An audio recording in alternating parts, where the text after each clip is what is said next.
how to disable faster scroll speed on TikTok. So guys, in this video I will show you how you can disable faster scroll speed on TikTok. So without wasting time, let's start video. If you find this video is helpful for you, then please give like this video and subscribe our.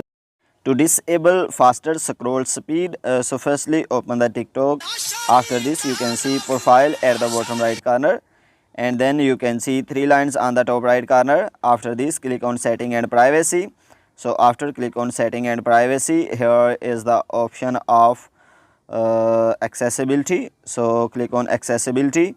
So after click on accessibility, here you can see faster scroll speed. So if you want to turn it off, so click on it and turn it off. So guys, in this way you can disable or turn off faster scroll speed on TikTok.